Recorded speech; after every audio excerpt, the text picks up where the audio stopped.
Assalamualaikum warahmatullahi wabarakatuh. Bismillah, alhamdulillah, wassalatu wassalamu ala rasulillah wa ala alihi washabihi wa mawalah ila yaumil qiyamah amma ba'd. Di sini saya akan menampilkan video materi pembelajaran di salah satu mata kuliah yang saya ampu, yaitu media pembelajaran dalam pendidikan agama Islam. Nah, pada kesempatan hari ini saya akan mengambil dari sub CPN kedua, yaitu mengenai konsep dasar media pembelajaran pendidikan agama Islam, yang mana di dalamnya meliputi pengertian media pembelajaran, fungsi, dan juga jenis-jenis media pembelajaran, serta pengimplementasian media pembelajaran digital pada pembelajaran pendidikan agama Islam. Oke, lanjut saja. Seperti yang kita ketahui bahwa media pembelajaran merupakan salah satu komponen penting dalam proses pendidikan, terutama dalam pendidikan agama Islam. Penggunaan media pembelajaran itu tidak hanya bertujuan untuk meningkatkan pemahaman peserta didik saja, baik terhadap materi ataupun terhadap nilai-nilai keislaman, tetapi media pembelajaran juga itu membantu internalisasi nilai-nilai agama dalam kehidupan sehari-hari. Nah, berhubungan dengan kemajuan teknologi sekarang, perkembangan teknologi digital tentunya telah mendorong transformasi media pembelajaran dari yang asalnya bersifat konvensional menuju media yang berbasis teknologi informasi. Karena itu, pada video ini akan dibahas juga konsep media pembelajaran berbasis digital serta fungsi dan manfaatnya, dan juga jenis-jenis media pembelajaran serta implementasinya berdasarkan kajian terus dan juga hasil penelitian. Oke, lanjut. Konsep media pembelajaran adalah segala sesuatu yang dapat digunakan untuk menyalurkan pesan ataupun menyampaikan pesan sehingga mampu merangsang pikiran, perasaan, perhatian, dan juga kemauan peserta didik dalam proses belajar. Menurut Arshad dalam bukunya Media Pembelajaran, dia mengatakan bahwa media pembelajaran merupakan alat yang berfungsi menyampaikan pesan pembelajaran agar proses komunikasi antara peserta didik dan juga pendidik itu berlangsung secara efektif ataupun lebih efektif. Nah, dalam konteks pendidikan agama Islam, media pembelajaran ini berfungsi sebagai sarana penyampaian nilai-nilai keagamaan dan juga pengetahuan serta keterampilan dalam beragama ataupun keterampilan keagamaan.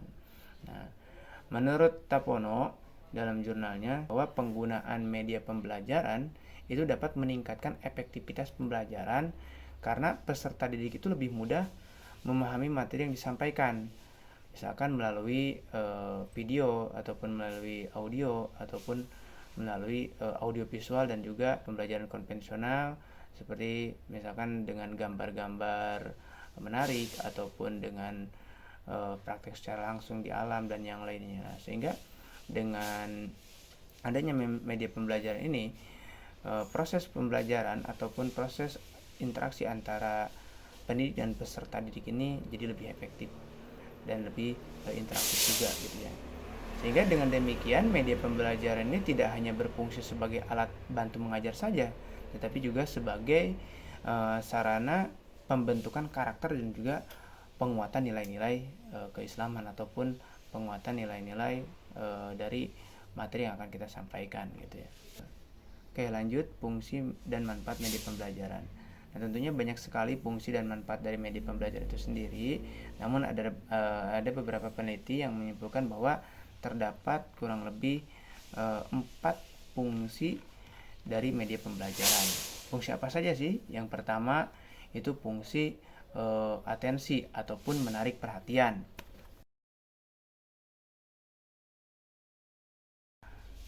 Apa sih fungsi atensi itu?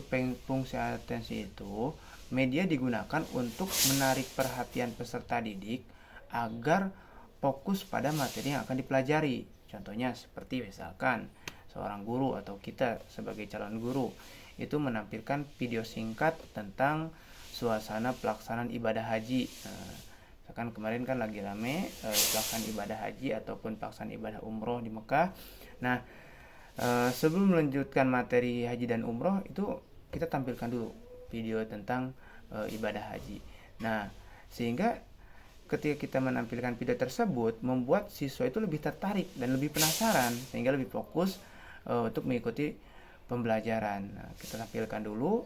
Nah, sebelum kita menyampaikan materi tentang haji dan umroh, kita tampilkan dulu videonya. Nah, sehingga nanti setelah video selesai dan kita menyampaikan materi, lebih penasaran dan juga lebih fokus dalam menyimak materi yang kita sampaikan. Yang kedua itu adalah fungsi afektif ataupun membangkitkan sikap dan motivasi gitu ya. Nah, fungsi afektif ini itu membantu menumbuhkan penasaran ataupun perasaan, sikap, nilai dan juga motivasi peserta didik dalam belajar. Contohnya misalkan seperti kita mengisahkan kisah-kisah inspiratif, ataupun kita bisa menayangkan film inspiratif ataupun film pendek tentang kehidupan ataupun akhlak mulia Nabi Muhammad misalkan.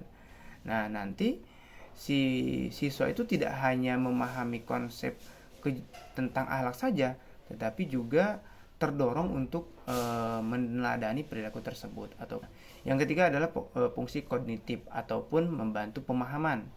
Nah, media pembelajaran ini juga berfungsi sebagai alat bantu peserta didik memahami ataupun mengingat dan juga menguasai materi pembelajaran.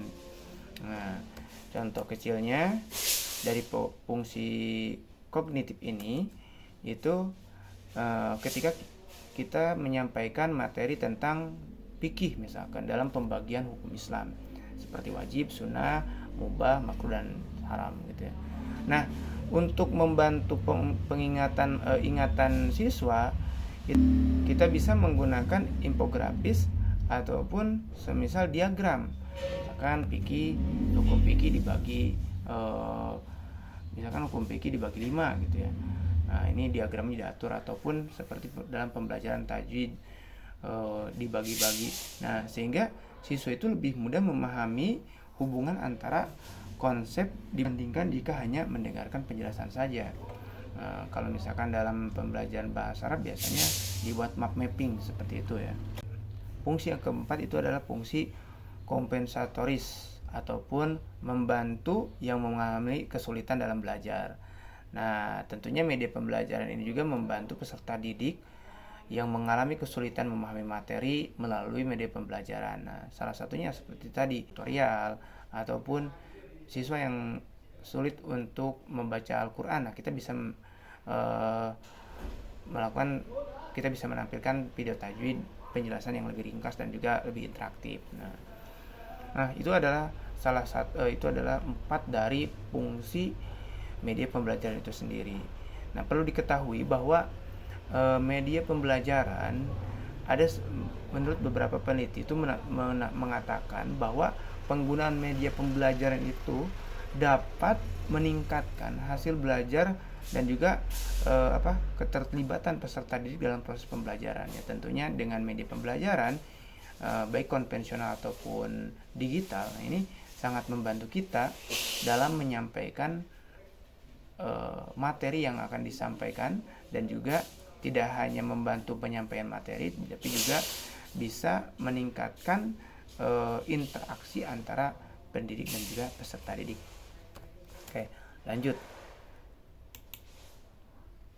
Sekarang jenis-jenis media pembelajaran. Tentunya banyak sekali jenis media pembelajaran, namun ada beberapa jenis yang bisa kita gunakan terutama di era digital sekarang ini. Yang pertama itu adalah media visual.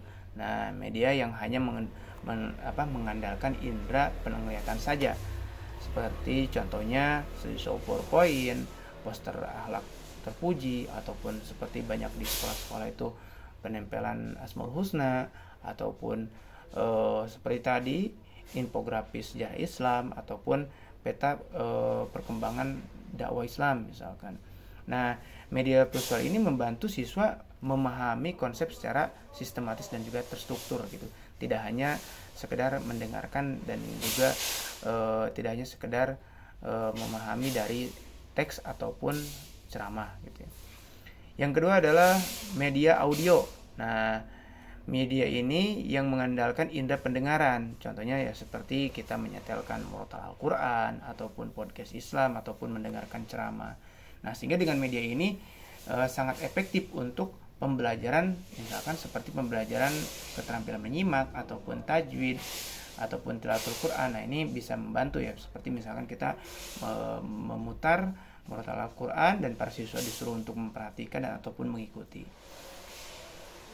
Yang ketiga adalah media audiovisual. Nah, media audiovisual ini itu yang antara menggabungkan antara unsur suara dan juga unsur gambar. Ya, contohnya seperti misalkan penayangan video ataupun video pembelajaran video pembelajaran praktik ibadah, ataupun animasi tentang akhlak-akhlak terpuji ataupun kisah-kisah para nabi.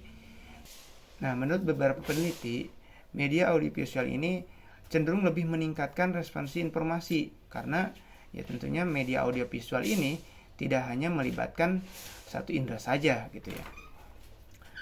Karena dengan audiovisual siswa itu lebih dituntut untuk fokus karena ya antara indera pendengaran dan penglihatannya itu dituntut untuk fokus. Lanjut, media digital interaktif. Nah, media digital interaktif ini menurut beberapa peneliti gitu ya, yang dilakukan selama era pembelajaran daring kemarin pasca Covid ya, ataupun pada saat Covid-19, itu menunjukkan bahwa dengan penggunaan media digital interaktif ini, pengguna media digital mampu meningkatkan partisipasi dan juga kemandirian siswa dalam belajar. Nah, apa saja sih contoh dari media digital interaktif ini? Seperti Classroom, ataupun KP Education, ataupun Quizzes. Bahkan nanti akan kita bahas di pemanfaatan teknologi digital seperti pemanfaatan artificial intelligence ataupun pemanfaatan media pembelajaran digital yang lainnya. Oke, lanjut. Lantas bagaimana sih pengimplementasian media pembelajaran pendidikan agama Islam di era digital? Nah, tentunya di era revolusi industri ini kita sebagai calon pendidik ataupun sebagai pendidik itu dituntut bukan hanya mampu menyampaikan materi saja, tetapi juga dituntut untuk mampu mengintegrasikan teknologi dalam pembelajaran. Seperti contohnya misalkan materi Al-Quran hadis, kita bisa menggunakan media aplikasi Al-Quran digital ataupun video tajwid. Contohnya seperti misalkan guru menampilkan video cara membaca surat Al-Fatihah dengan tajwid yang benar. Nah, setelah menonton, siswa itu disuruh untuk membaca ulang bergantian sambil mengikuti contoh video misalkan. Nah, sehingga siswa itu dapat membaca Al-Quran dengan makhorijul huruf dan juga tajwid yang tepat. Nah, itu harapannya. Nah, yang kedua, misalkan materi untuk penyampaian fikih. Nah, kita bisa menyampaikan simulasi ibadah tadi, simulasi ibadah haji, ataupun simulasi wudhu, simulasi sholat, dan yang lainnya. Sehingga guru itu cukup memutar misalkan video tata cara berwudhu yang benar, ataupun tata cara melaksanakan sholat. Nah, setelah itu siswa diminta untuk mempraktekkan wudhu secara langsung, ataupun mempraktekkan sholat secara langsung. Nah, terus bagaimana pengimplementasian